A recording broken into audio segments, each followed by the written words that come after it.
All right, the 2 seed in the AFC was in action to start the day in Orchard Park, the Denver Broncos, who at times looked like they were going to be problematic in the postseason.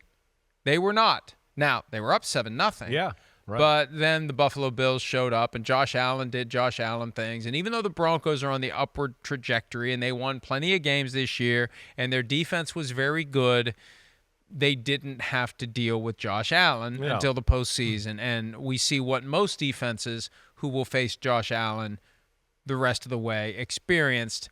It's not going to be an easy day for you when Josh Allen's out there doing Josh Allen things. Definitely not. I mean, listen, I was with you in a little that, like, hey, Sean Payton might have some tricks early in the game, make this game interesting. The other aspect, though, and I think you heard me say this last week, we have a clear upper echelons of teams here, right? And we saw the Ravens and the Bills who are in that class, and I think you would agree, where they did what they were supposed to do. They played to the level you expected them to play in the wild card round. The Bills got off to a little bit of a sluggish start, right? I think Denver won. They got the big pass plays. The Denver defense, I think, played a little bit more conservatively than the Bills expected. I think you heard me saying that as we were watching the game. Like, oh, they're really worried about big plays from Josh Allen. They're almost like daring the Buffalo Bills to run the ball. But this is what's different about Buffalo this year. When you do stuff like that, they go, well, yeah, don't worry, then we'll run the ball, and we'll run it right down your freaking throat. And so Allen, I thought, was really good yesterday, and early on in the game, he didn't force anything. He was patient. He quarterback design runs. You see on 3rd and 3. If nothing was open to throw the ball when he dropped back, he would run then. And then slowly but surely the plays started to come. But as a team, they almost had 100 yards rushing early in the second quarter. In fact, they didn't almost. They did.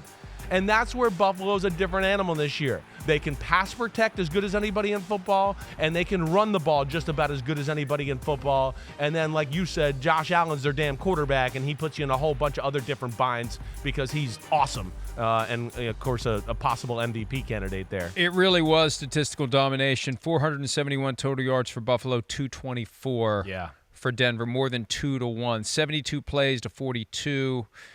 Unbelievable. 210 rushing yards to 79, 41-minute time of possession for the Buffalo Bills. So they settled it down, and you're right. The Broncos, they opted for slow death, and they got slow death. They got slow death. Slow, tortuous, just never ending.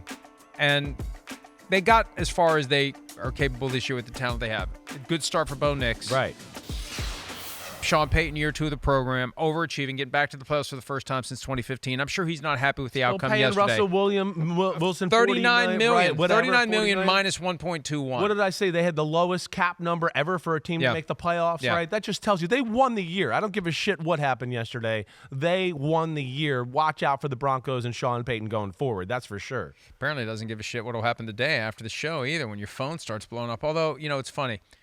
Are they really watching? Does anybody in management watch? I hear from people from time to time. Because we said the S word? Because we drop F-bombs and S-bombs. I mean, real life is rated R. Now they're going to call it. You're tattletailing. Hello, good morning. Yeah. Well, what do you mean tattletailing? You're telling yourself. You say shit 7 times a show. 7, 8, 9. That was the first time I said that word. Well, you dropped an F-bomb. I have one earlier. F and one S. But how come when you throw the F-bomb, you just let it roll and you don't go, oh, sorry, I said that? Because I usually do because I'm mad at you.